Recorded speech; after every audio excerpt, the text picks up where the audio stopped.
Buenos, bienvenidos a esta mesa redonda sobre espacio e identidad. Vamos a tratarla con tres autores muy interesantes de tres puntos de vista verdaderamente distintos, pero que también confluyen en muchas cosas. Espacio e identidad. ¿De qué manera los espacios en los que vivimos nos conforman? ¿De qué manera somos también parte de ese espacio? Vamos a hablar de espacios habituales, espacios normales, pero también de espacios destruidos, de espacios abandonados, de espacios deconstruidos también, en el caso del arte, de toda esa manera que tiene de definirnos, de definir a las personas, pero también, en este caso muy concreto, de definir a los artistas. Es decir, de qué manera los espacios pueden influir pues, en las artes plásticas, pueden influir en el cine, pueden influir en la literatura, pueden influir también en el pensamiento. Y yo creo que como marco, como preludio para entrar un poco a ver de lo que estamos hablando, es interesante empezar con la obra de Lara Almasegui, una zaragozana del año 72, que van a ver ustedes porque ella va a proyectar ahora algunas de sus imágenes, de qué manera ella trabaja deconstruyendo, destruyendo, desmontando muchos de los ambientes que nos rodean y cómo ese trabajo que ella hace, esas demoliciones, esa especie de entropía o de caos que ella crea volviendo hacia atrás las obras humanas y mostrándonoslas, de qué manera produce un tipo de arte que nos hace reflexionar también un poco sobre la sociedad en la que vivimos. Lara tiene una gran trayectoria, pero algunos la recordarán por aquel pabellón español de la Bienal de Venecia en el año 2013, que se le ocurrió nada menos que utilizar los mismos materiales que tenía el pabellón, exactamente los mismos, y con ellos al lado, deconstruidos, separados, sin que formaran ninguna arquitectura, mostrarlos al lado, ¿no? Como si fuera una ruina, como si ya se hubiera destruido el pabellón o como si nunca se hubiera llegado a construir.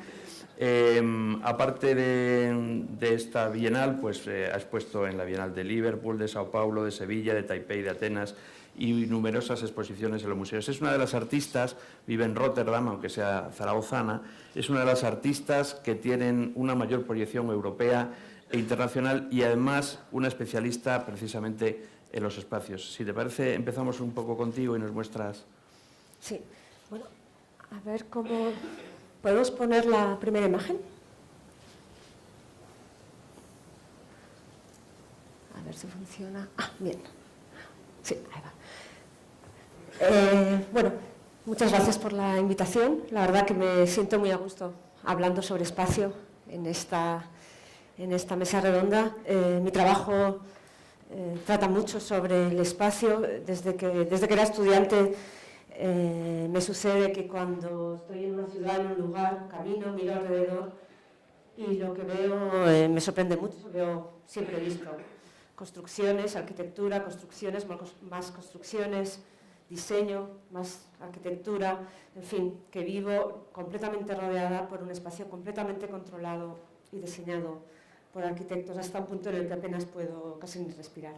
Esto es una situación de claustrofobia que me ha generado ponerme a trabajar desde que era estudiante y ha impulsado mucho mi trabajo.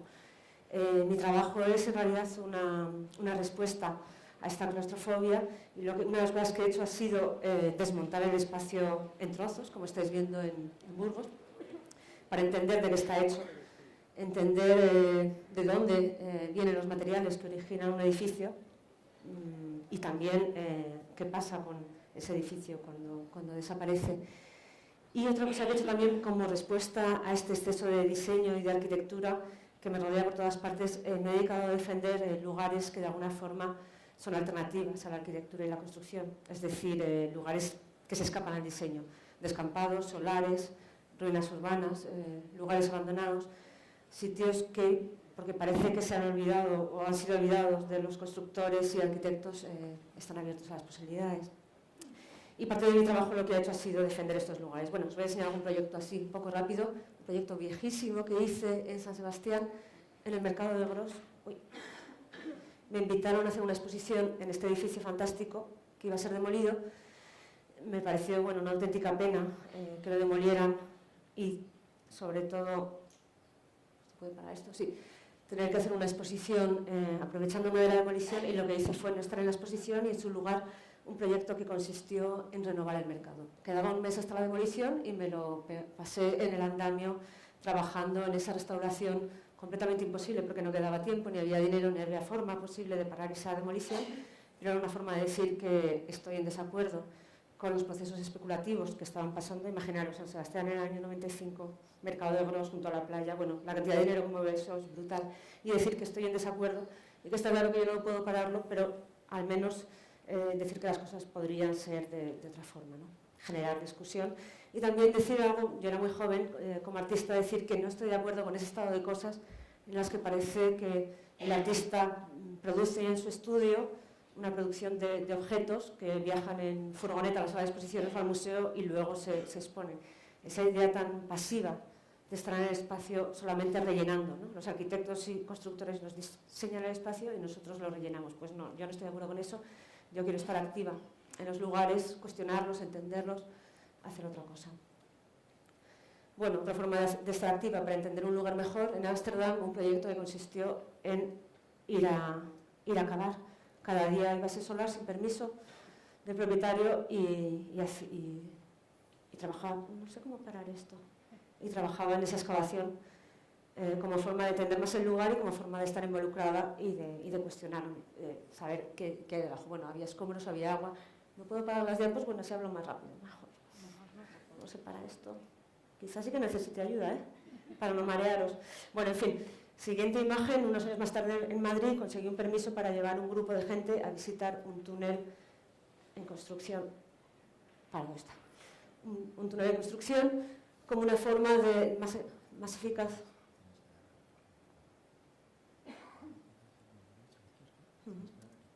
Cada vez, vale. Y lo paro, vale, gracias. Bueno, ya estoy. Un grupo de gente que podía visitar un túnel en construcción el domingo, el único día que paraban las máquinas. Quiero decir que esa tierra lleva allí cientos y cientos de años, y justo el único día en el que paran las excavadoras de trabajar en el túnel, podemos verlo justo el día antes de que lo retiren. A ver. Este es un proyecto que hice en Francia con un depósito de agua, y lo que hice fue identificar los materiales de construcción y luego pedirlos prestados para enseñarlos. Lo que estáis viendo es la cantidad de ladrillos, la cantidad de piedra y la cantidad de hormigón necesarios para construir el depósito de agua, lo que permite reflexionar en cómo era el depósito de agua. Esto, voy a necesitar ayuda, esto. Vale, a ver si funciona, si no, tenéis que estar aquí. Bueno, sí, una forma de reflexionar sobre el pasado de una construcción y el futuro de una construcción. A ver. Esta es la misma idea, los materiales de construcción necesarios para edificar un edificio, pero en el interior del edificio. Los materiales pesan mucho. El peligro es si un edificio puede contener todos sus materiales de construcción.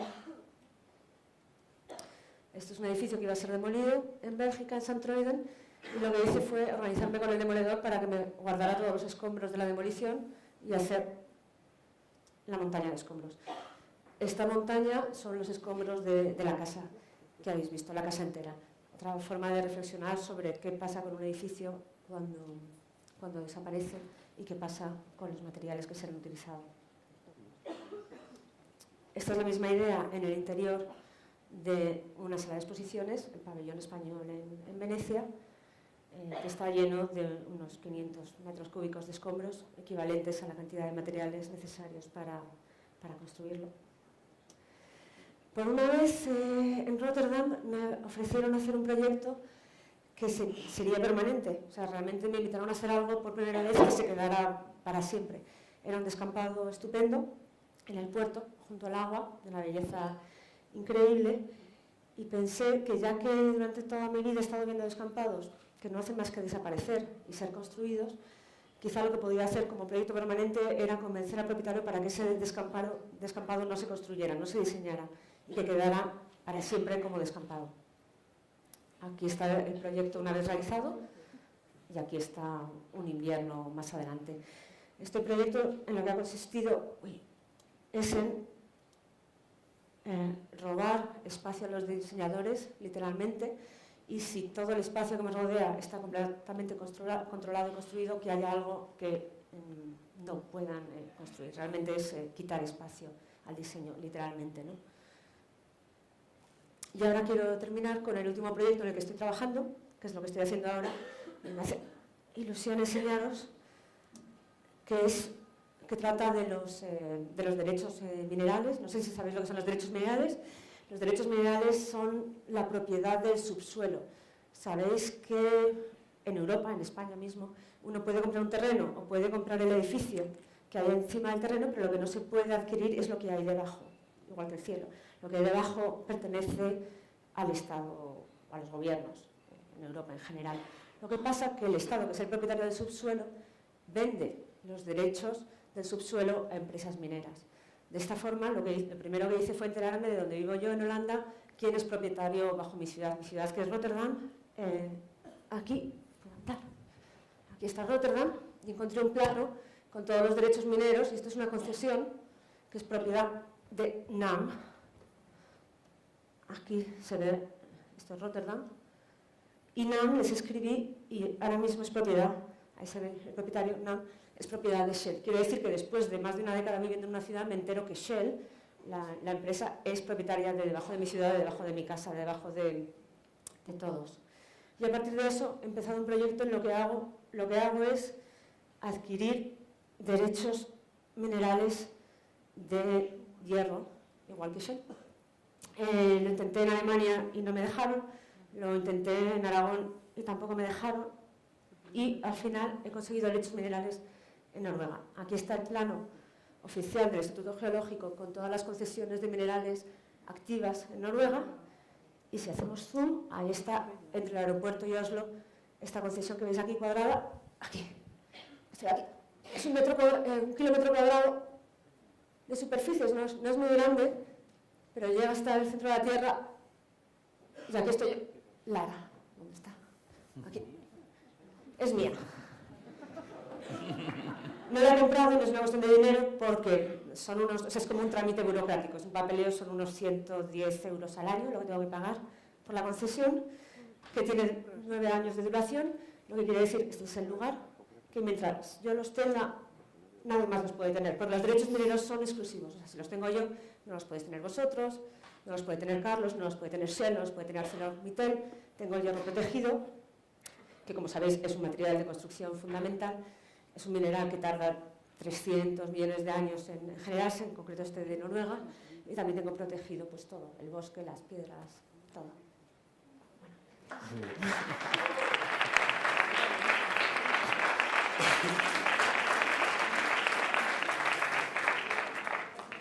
Quizá Lara te habría venido mejor comprar una empresa de fracking y habrías adquirido los derechos de los gases también que hay en el subsuelo.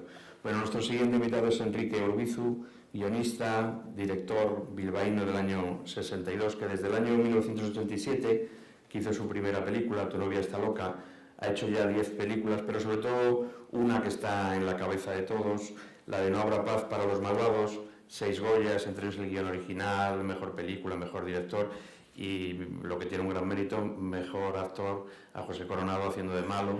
Eso tiene mucho mérito.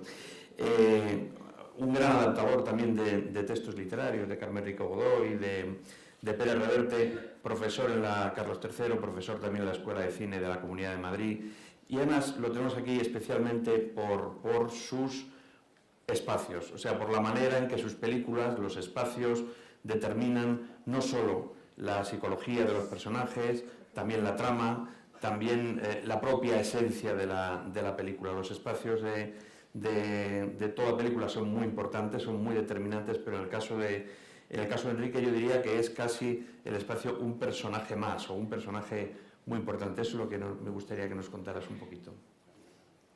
Buenas tardes y muchas gracias. Bueno, las películas, a veces conviene recordar que tienen una forma determinada.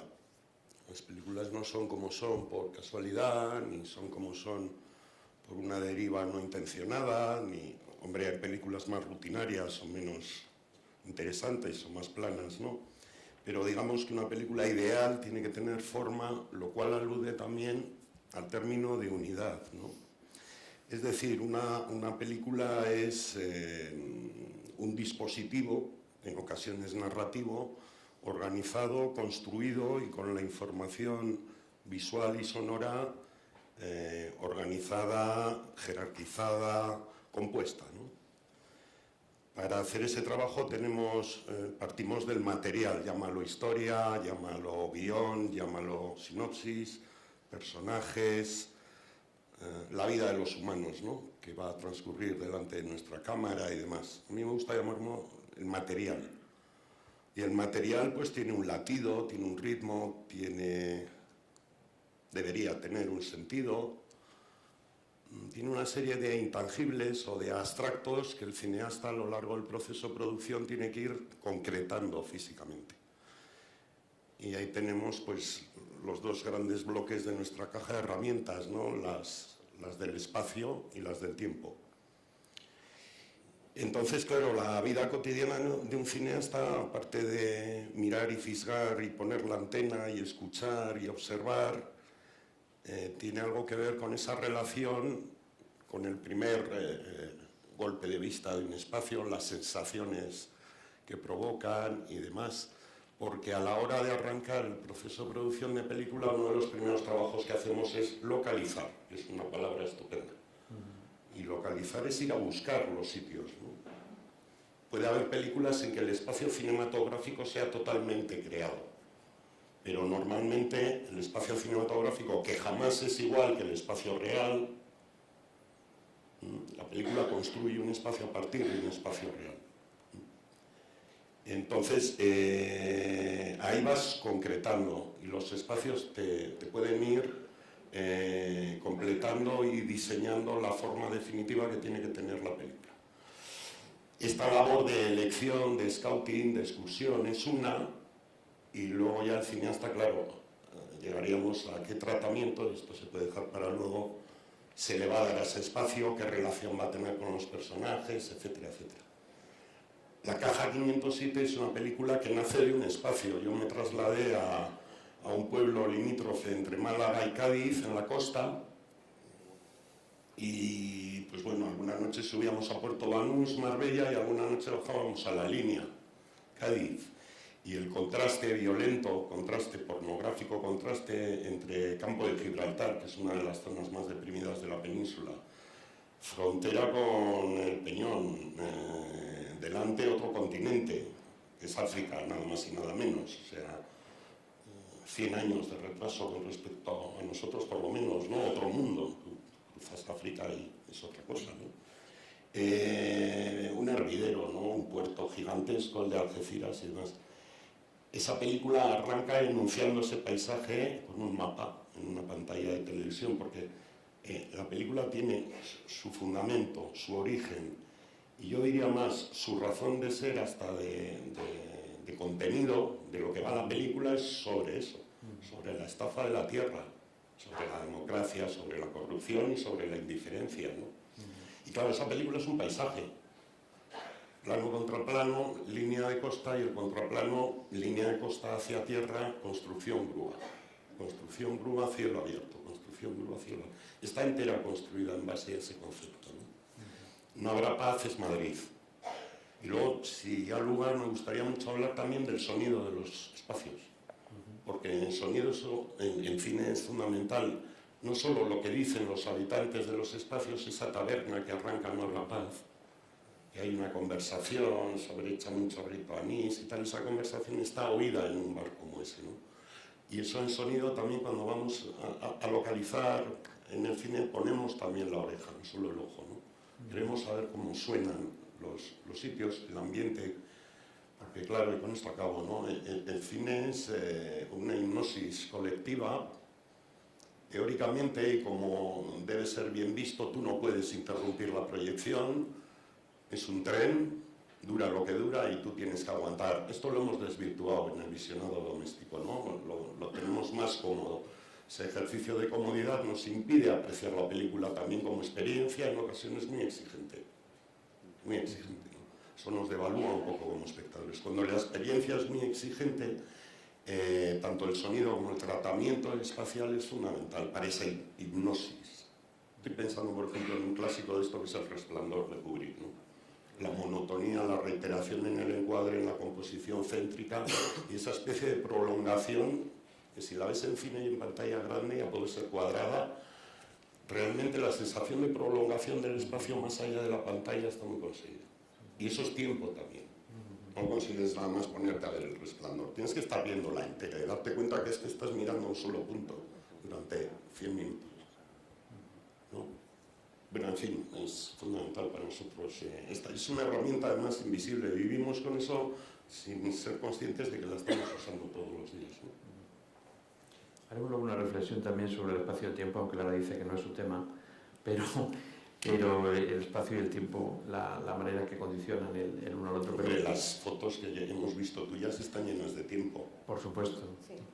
Lo que pasa es que sí, yo como artista sobre todo lo que me interesa es lo que me pone a trabajar, lo que hace que yo me levante de la cama cada día todos estos años, y son mis preguntas acerca del espacio. El tiempo es algo como que entra de repente sin terminar de controlarlo muy bien, pero claro, Noruega 9 años protegidos, descampado de Rotterdam protegido para siempre. El tiempo es importante. Para siempre. Pero no lo controlo. Tu hierro. Sí, pero yo no lo controlo. Tú sí, yo no. Nos viene a hablar de esto para nuestro siguiente invitado, que es un físico. Por lo tanto, podemos entrar en materia con Agustín Fernández Mayo, nacido en La Coruña en el año 67, aunque vive en Palma de Mallorca, licenciado en Ciencias Físicas, pero sobre todo es escritor. Escritor que ha acuñado a lo largo de su carrera unos cuantos conceptos literarios. Uno de los más interesantes es la pospoesía, la conexión entre la literatura y la ciencia. Tenemos que recordar, estando en esta ciudad, que Carne de Píxel fue premio Ciudad de Burgos en el año 2008, un libro extraordinario de poesía, y yo diría que también un camino luego también de conocimiento para otros ensayos sobre el mismo tema y sobre la misma manera de mirar las cosas, el ensayo pues poesía hacia un nuevo paradigma, por ejemplo.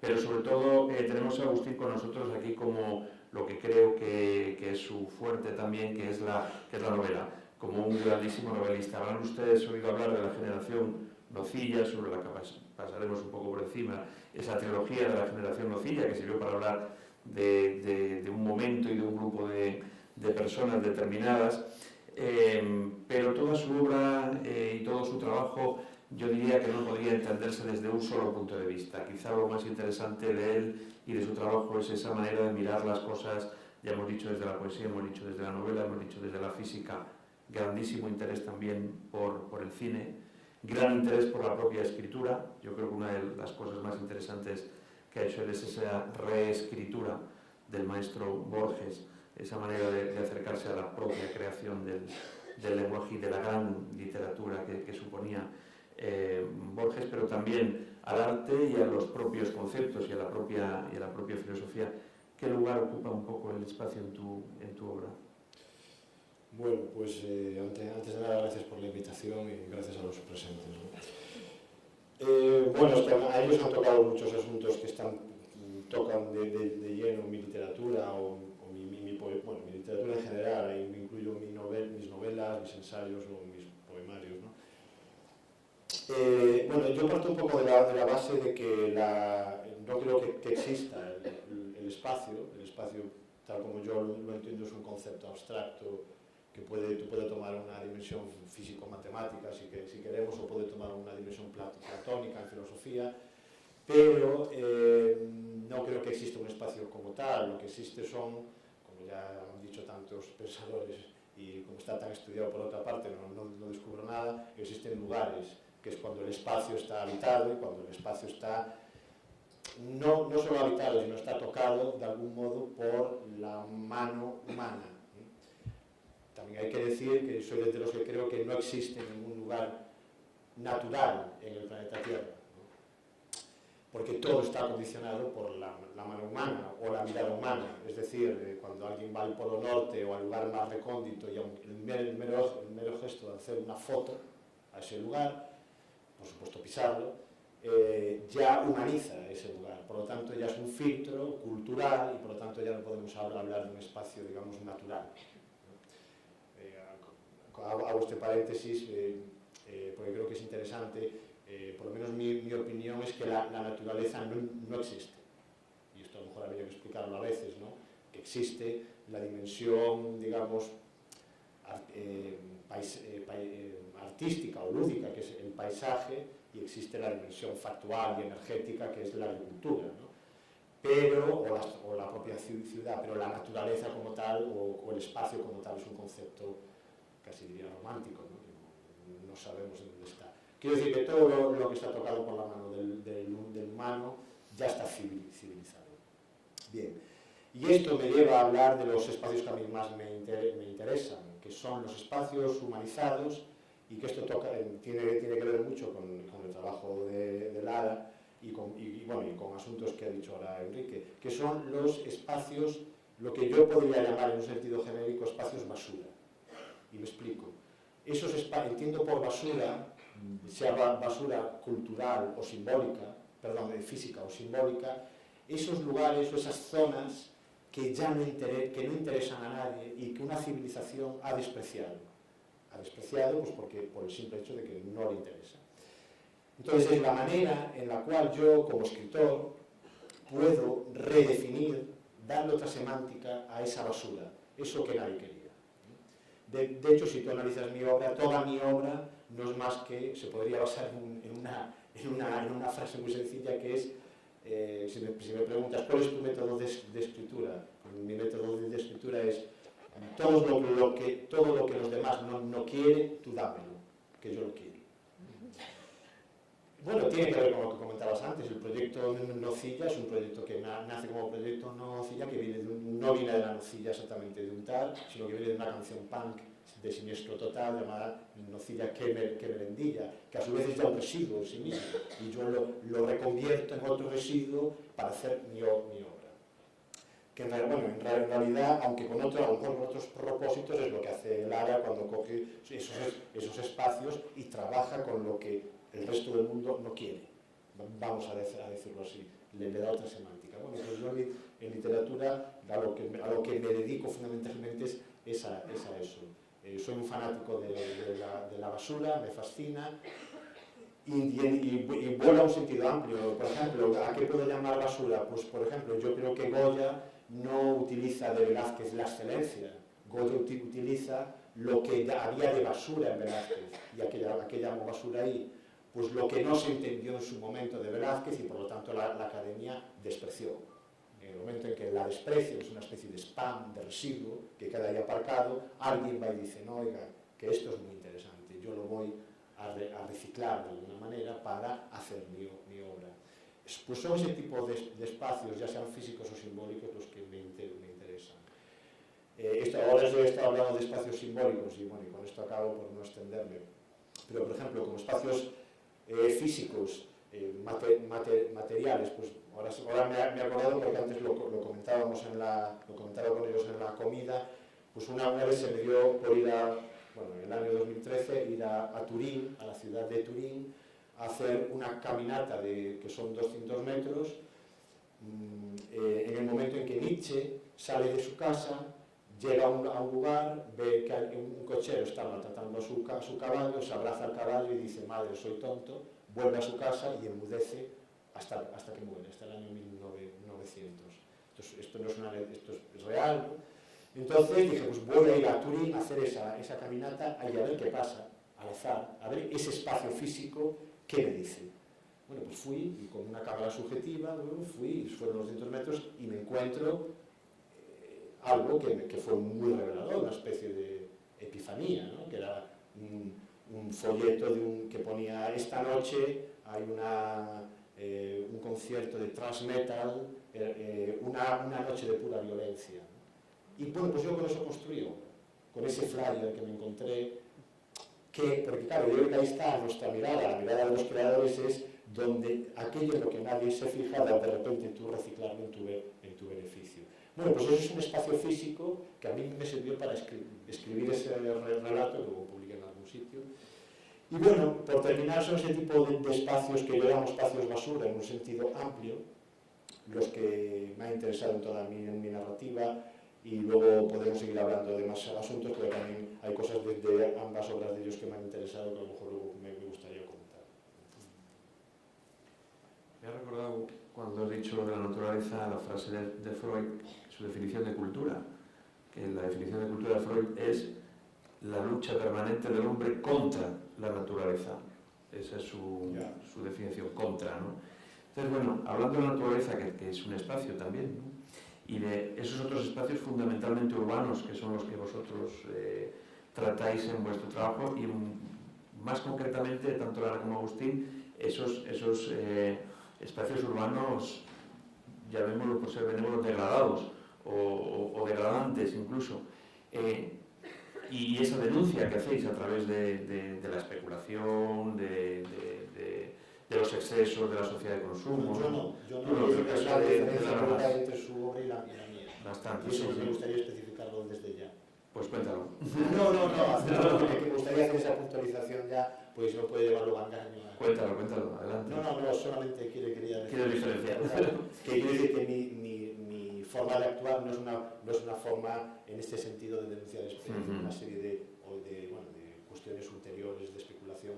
No, yo me quedo en un plano meramente estético. Lo que sí sé es que eso luego ha valido a mucha gente como para hacer acciones, sí. Pero yo desde luego no quiero pues, digamos, protestar por nada. Yo hago mi obra y aquí le valga que me valga.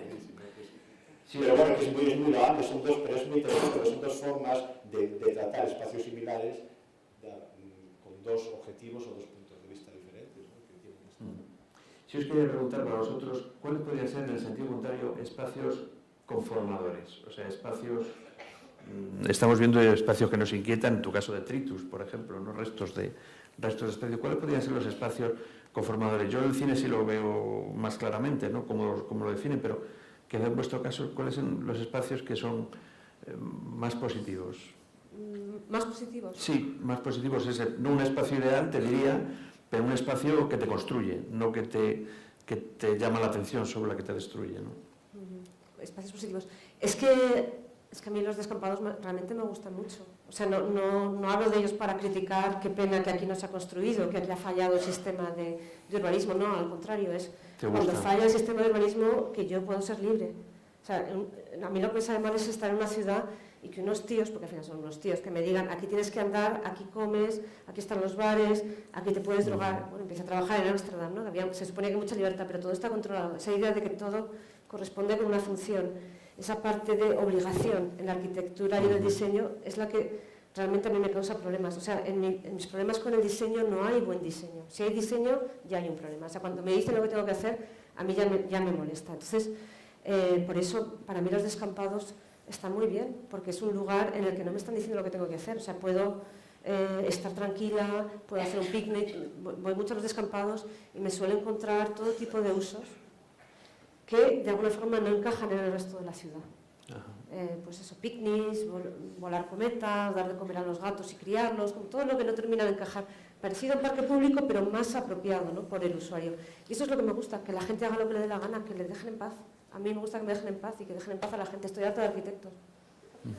O sea, realmente los descampados es que a mí me gustan. Y visito muchos.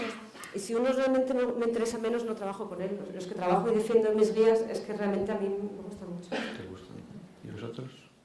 Pues a mí me ha sorprendido la pregunta. Lo primero que he pensado es el supermercado del Corte Inglés. Luego mi cocina. Luego una sala de cine.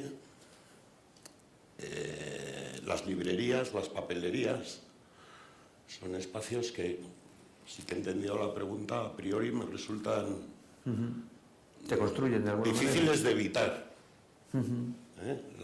Lo que es el comercio de alimentación. Yo si voy a una ciudad intento ir a ver el mercado, lo primero. Los kioscos, la gente, todo ese rollo. Y bueno, pues supongo espacios de intimidad. No te sabría contestar. Sé los que me molestan muchísimo, ¿no? El otro día estaba pensando en los aeropuertos. que se supone que son edificios inteligentes, funcionales, construidos para que sea todo más o menos fácil, y en los aeropuertos que están diseñados teóricamente para ir ligerito todo, somos miles de personas esperando a que salga el avión, a que te pongan un café, a que acabe de pagar el café el que va 4 tíos por delante tuyo que lleva 10 minutos y todavía no ha pagado el café. O sea, un espacio diseñado para una cosa ocupado por gente que está haciendo la contraria, que es desear escaparse de ese sitio. Unos coger el avión, otros llegar a su casa y coger el taxi, ¿no? Es un edificio destinado a salir de él. Y dices, no sé si están bien pensados.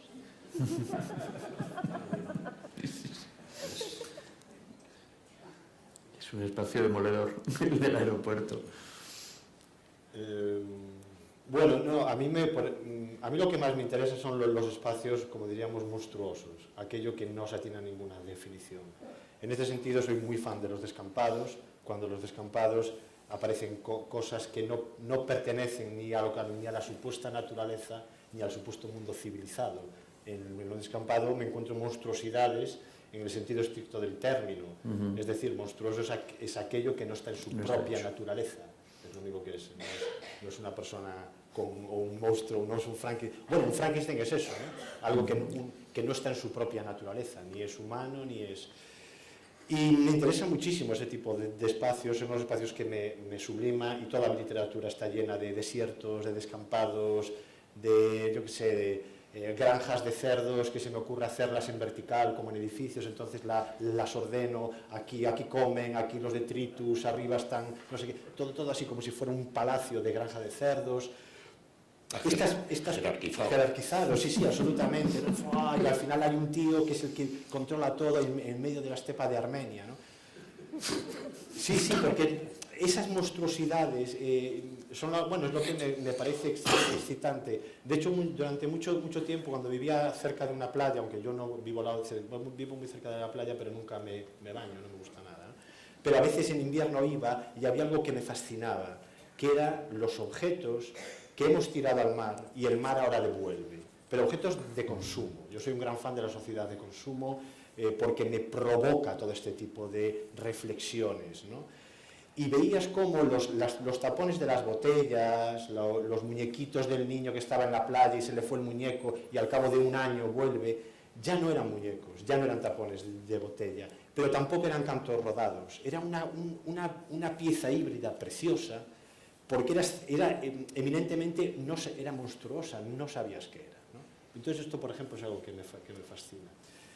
Y con respecto a los aeropuertos, yo ahí pienso un poco diferente que Enrique. Yo paso la vida casi en aeropuertos, no sé por qué, porque, bueno, viajes y tal, y hay un momento en que me fascinan los aeropuertos, porque es que ya hay un momento en que ya trabajo allí y tal. Y yo tengo un cuento, precisamente en El Hacedor de Bosques Remake, en el que yo estaba también en los aeropuertos, que desarrollé toda una teoría de que en realidad no lo sabemos, pero los aeropuertos flotan todos a 2 milímetros del suelo, pero no lo sabemos. Y en base a esa flotación, que es mínima, es cuando se producen en los aeropuertos. A veces tú no vas por el aeropuerto y ¿no te parece que te mareas?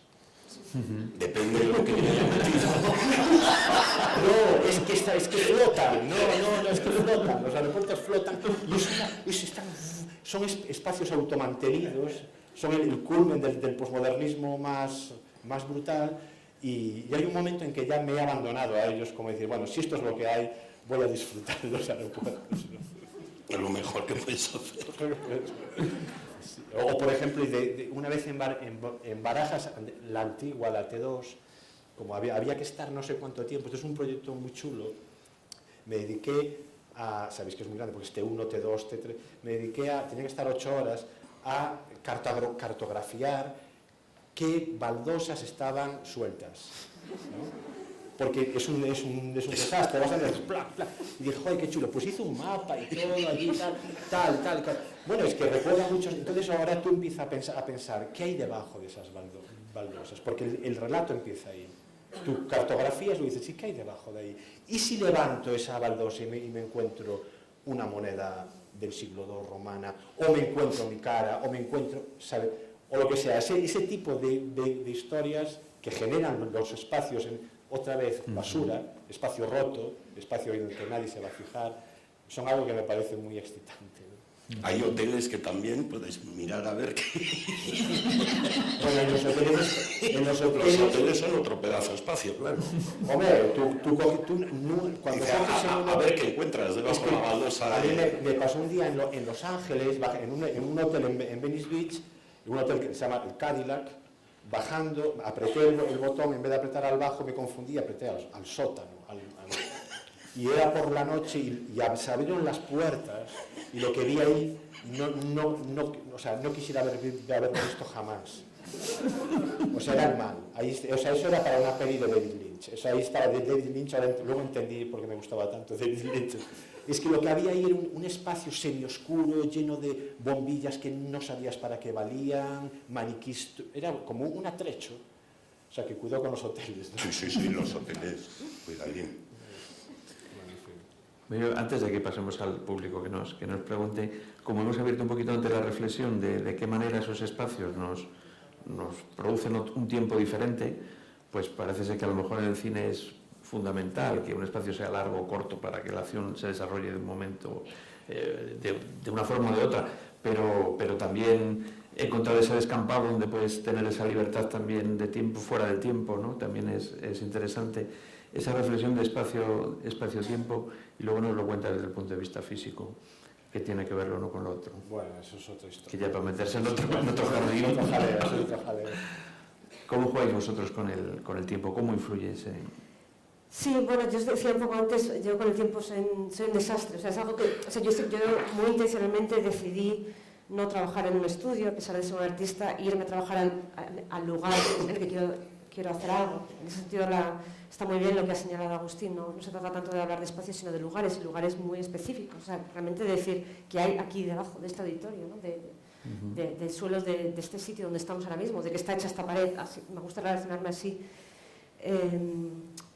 con los lugares. Entonces sí, empecé a ir a lugares determinados, porque son los lugares del proyecto, y entonces en el momento en que dejas el estudio y te vas a trabajar en un lugar determinado, ya tienes que jugar las normas del lugar. Ya el lugar te marca todo, los permisos, los tiempos. Si trabajas con empresas demoledoras, ya es el tiempo de la demolición, lo decide la empresa, ya es el tiempo de la construcción, ya es el tiempo de la tuneladora, el tiempo de un contrato de los derechos mineros según el gobierno noruega.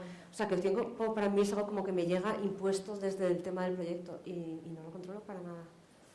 Realmente es casi como algo que me sucede, muy sorprendente. Y tengo que trabajar con ello, por supuesto, es un material fundamental en mi trabajo, pero que realmente yo no lo controlo, tengo que decir. O sea que si lleva un grupo de gente a visitar un túnel los domingos es porque es el único día que las máquinas paran. Pero en gran manera tu obra está llena de tiempo también, ¿no? Porque estás viendo el tiempo pasar, o sea, estás viendo lo que ocurrió, lo que está, lo que ya no está, lo que ha podido estar. O sea, cuando tú ves tu obra y ves el material al lado y ves la obra construida, en tu cabeza estás construyendo el tiempo, tú la estás construyendo con ese material. Parece que también ha pasado el tiempo y la ruina ha venido, el abandono, el olvido. A mí me da la impresión de que tu obra está muy llena de tiempo. Sí, reflexiono, pero sobre todo es entender qué está pasando en el lugar es el tema fundamental. No, Creo que él sabe mucho más de tiempo que yo. Yo creo que, por lo poco que he visto y lo que he hablado en la comida contigo y tal y cual, y escuchándote, tú no tienes el tiempo como herramienta que te condicione, tienes otros intereses, pero a mí lo que me pasa contemplando tus propuestas es que la reflexión tiene mucho que ver con el paso del tiempo, con el sentido, no sé, de duración, de utilidad de un edificio ha perdido utilidad, que es ruina, que no es ruina, porque un espacio no ocupado queremos marcarlo para que permanezca no ocupado, eso es tiempo también, ¿no? Pero vamos, que será a tu pesar, pero en el espectador, desde luego, a mí me ha pasado. Sí, parece eso, la vida útil de los objetos también, ¿no? Lo que duran los objetos, que luego hasta antes de convertirse en basura. Pero un espacio se recorre, un lugar se recorre, se tarda, se pasea, tiene una extensión, tiene un eco, tiene una sonoridad, y todo eso tiene que ver con la percepción. ¿Por qué no relaja más el espacio abierto, silencioso, no sé qué? Claro, cada encuadre en una película establece una relación espacial con el espectador. Puede ser rupturista, puede ser de continuidad a lo largo de toda la película, como decíamos antes en El Resplandor, el juego de ópticas que utiliza Kubrick. La sensación espacial es siempre la misma, ¿no? Hay películas donde la sensación espacial está casi prohibida para el espectador, ¿no? Películas que no construyen los espacios, muy alteradas de montaje, muy efectistas de fotografía, películas que son casi no ver, creer que estar viendo más que ver, ¿no? Y hay películas, me ocurre, pues yo que sé, de Visconti a Sokurov, hoy en día, El Arca Rusa, ¿no? Esa cámara que recorre el Museo del Hermitage, atravesando todo el siglo XX, ¿no? Esa es una película, si no habéis visto, os recomiendo, El Arca Rusa, y es una especie de recorrido histórico en plano secuencia por el Museo del Hermitage de San Petersburgo, y va cambiando el tiempo cinematográfico. Pasas la Primera Guerra Mundial, pasas la Segunda Guerra Mundial, pasas la Guerra Fría, van cambiando los personajes, el museo sigue ahí, ¿no? Nieva por una ventana, en la siguiente sala ya hace sol, es primavera. Bueno, pues sensaciones que tienen que ver con la percepción, y claro, para la percepción, la sensación visual, la óptica, cómo damos a ver los espacios en cada encuadre, que ha de constituir, como decía al principio, un discurso con unidad, como texto, tiene que tener unidad, y que lo ideal es que el espectador no perciba de manera consciente cuál es la utilización de las herramientas para acabar teniendo esa sensación, ¿no? Porque con el mismo número de fotogramas o de segundos, un primer plano de un rostro parece más breve que los mismos segundos de un plano general de un paisaje desértico. ¿Cómo trabajamos con eso? En la operación de montaje, ¿cuándo acabas un plano? ¿Cuándo acaba de leer el espectador el encuadre? Por lo tanto, el espacio, ¿no? También podemos borrar el espacio en el cine. Meto un teleobjetivo, te saco el rostro, y el espacio es una cosa abstracta, desenfocada. En el cine mudo, que no tenían tantas herramientas, esa operación la hacían con la iluminación. Primer plano de Lillian Gish, tú solo ves a Lillian Gish, dejas de ver la habitación. Esto también nos lleva al tratamiento realista o no realista en el cine, si es que también es temazo, ¿no? Bueno, pues Lillian Gish, su pequeña luz de contra y el fondo a negro. El contraplano de su padre, tú ves la cocina, el decorado sigue allí tangible. El espectador nota que en el plano de Lillian Gish no hay fondo. No. La escena, el espacio es otra cosa. Entonces lo alteras, lo cambias, lo haces desaparecer, lo aplanas con una óptica larga, lo alargas con un angular, exageras la perspectiva, lo deformas, o te mueves de puntillas como en Río Bravo Howard Hawks, que no se nota aquello, estás todo el rato viendo pues todo, a ellos aquí y el bar, a ellos aquí y la oficina del sheriff, ahí. Así 2 horas, no hay ningún... Claro, acabas, es como colirio, ¿no? Una transparencia absoluta. Acabas no viéndolo porque no hay nada aparentemente reseñable allí, más que lo que va pasando. Cada película tienes que pensar en esto, cómo vas a hacer el tratamiento. Indefectiblemente, ineludiblemente, de manera orgánica, el tiempo y sus sensaciones van unidas. Y vuelvo a repetir, el sonido. El sonido. Sí, sonido. El sonido, porque en la conformación de un espacio ficticio, como es en el cine, el sonido de las cosas es fundamental. Desde la máquina tragaperras del bar, al diálogo del camarero, al acento del actor. Esos son mundos, las voces, ¿no? La caja 507, recuerdo que teníamos actores catalanes, andaluces, había alemanes, había francesas, porque en la Costa del Sol se hablan muchos idiomas europeos, ¿no? El francés, el alemán, el inglés, el italiano, el ruso, y eso tenía que estar presente en el paisaje de la película. De hecho, yo en clase suelo hablar de paisaje sonoro, aparte de paisaje visual, paisaje humano, evidentemente. Estoy pensando en 2 películas. Estoy pensando en El sacrificio de Tarkovsky, ¿Sí? el tiempo que se tira rodando el personaje con el plano detenido, sin ningún sonido, Sí. de qué manera el espacio prolonga ese tiempo, que nos parece un tiempo insoportable Sí. en el que el personaje está rodando. Pues estoy pensando en la película El silencio, precisamente, en la que termina el espacio enclaustrado y sobre todo el silencio, las pocas veces que se corta la voz, el espacio y el tiempo están determinando por completo, ¿no?, el ritmo de la película, pero el sonido ahí forma parte del espacio de una manera La atmósfera, absoluta. ¿no? Lynch, que comentaba Agustín, es un maestro en esto de completar de alguna manera esos espacios, no sabemos si reales o no, en cualquier caso fronterizos, con unas atmósferas sonoras que suele crear él sonido es muy y importante, su ¿no? equipo, es la atmósfera, claro, la sensación espacial va unida al sonido. Yo cuando hablabas del cine en general, me estaba acordando precisamente de un personaje de una de mis novelas, creo que es de Nocilla Dream, que decía algo así como que en el cine europeo, cuando aparece un paisaje, suele significar alegóricamente muerte. Cuando aparece un paisaje en el cine norteamericano, es al contrario, es esperanza, es futuro, como corresponde a la sociedad norteamericana, la espacialidad, los pioneros. Y cuando aparece un paisaje en el cine japonés suele significar muerte. Esto es algo que yo me inventé, pero que creo que podría más o menos defenderlo, ¿no? Y bueno, esto en cuanto a la importancia que creo yo que simbólicamente tiene y esto es muy evidente, sobre todo en el cine europeo y norteamericano, ¿no? Aparece una ventana, un paisaje, y tú dices, y como llueva ya dices, chungo, aquí ya pasa algo, ¿no? Algo ya nos están anunciando, ¿no? Pero luego yo quería comentar algo precisamente al hilo de las imágenes y de los espacios de una de tus películas, porque tiene que ver con lo que hablamos, de una de tus películas para mí más bueno, quizás la que más no sé si la que más, pero bueno, una de las que más, que es la vida mancha. La vida mancha, esto es.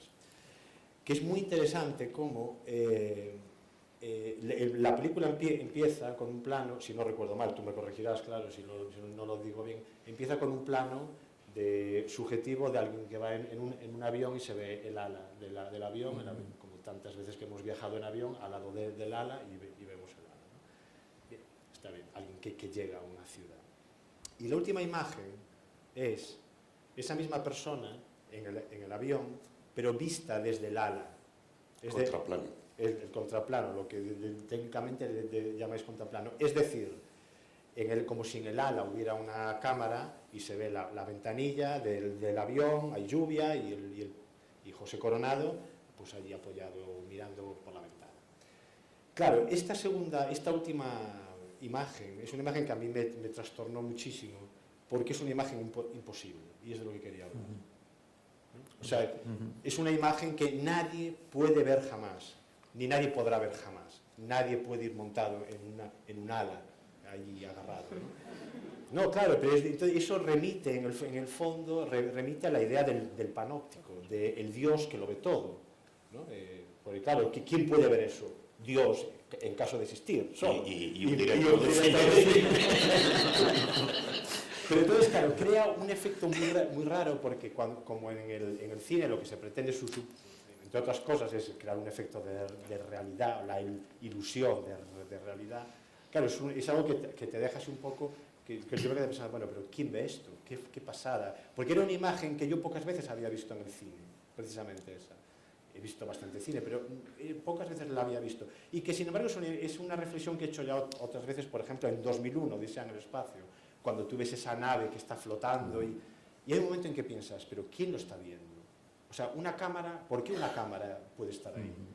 Kubrick te está hablando del ojo de Dios, porque no hay ningún humano que pueda ver eso, ¿no?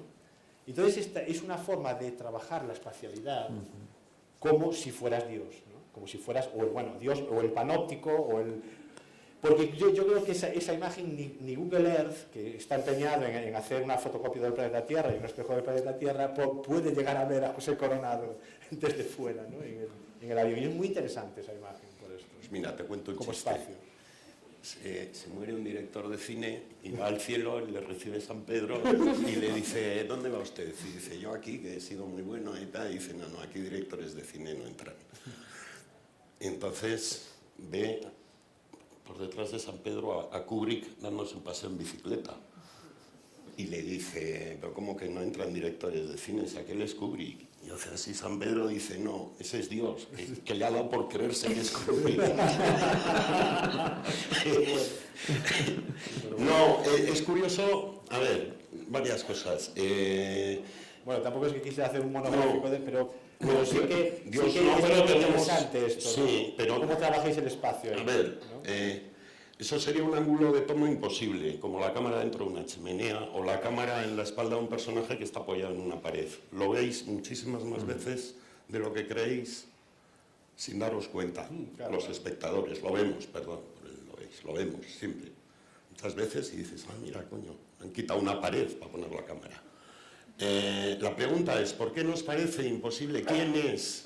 Hay que llamar casi a Dios para justificar esa posición de cámara fuera de un jet y sin embargo en la intimidad de una pareja en el dormitorio no nos preguntamos qué cojones hace el director. Ahí. Ya, porque puede ocurrir. Claro, Pero lo del No, avión no no puede. puede ocurrir. No puede ocurrir. Es muy interesante. no puede Te ocurrir. diré más, mira, ahora has puesto un ejemplo a huevo, con perdón. Precisamente Lynch, en Carretera Perdida, tiene una de las imágenes para mí más inquietantes del cine, que es cuando aparecen unas cintas de vídeo en las cuales la pareja es filmada en la cama durmiendo sin que ellos se den cuenta. Y yo sobre esto he escrito mogollón, o nunca lo he publicado, a lo mejor algún día. Bueno, ahora ya nos estamos sacando ideas aquí. Porque el ángulo desde el cual aparece filmado ese vídeo de esa pareja durmiendo es un ángulo imposible, porque no es ni desde el techo, como si hubiera una cámara de vigilancia, ni desde el suelo alguien que vaya a grabarles. Bueno, imposible. Es como si fuera un fantasma que flotara. Y es lo que produce la sensación para mí de irrealidad y de perturbación en esa escena. Es como, porque vale, puede que entre un ladrón que te grabe, bueno, puede que haya una... Pero es que de repente es como algo que flota y que no sabes... Es muy inquietante. ¿Quién demonios está, digamos, entre la capa celeste y la capa terrestre? Hay un limbo desde el cual está filmado eso, desde el cual Lynch dice que alguien filma eso en vídeo. Y claro, eso es muy inquietante. Y esto al caso de lo que decías de el matrimonio... Hombre, esa es una película también sobre el otro, ¿no? Sobre el otro que está todo el rato ahí con nosotros, porque al final es él el que supuestamente ha matado a su mujer. Bueno, ya, pero Sí. eso es la trama que eso es... No solo Sí, es la sí, trama. sí, Hay sí. varios momentos con unas posiciones de cámara flotantes en la película. Cuando están contándose la pesadilla en la cafetería, Bueno, y no sé si recuerdas, y el plano contra plano, la cámara está así.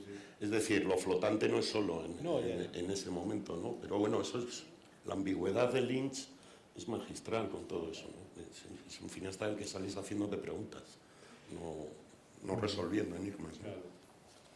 Muy bien, si os parece, Y dejamos aquí... yo puedo comentar otro- una sí, claro. cosa, porque se quedó con lo que comentabas de lo de Lara, Ah, lo sí. del tiempo. Yo sí que veo claramente un tiempo, aunque no sea tu pretensión y tal, que es, digamos, lo que podríamos llamar el tiempo termodinámico, es decir, el tiempo de la entropía, que tú, además, eso es un concepto que tú citas a menudo, ¿no?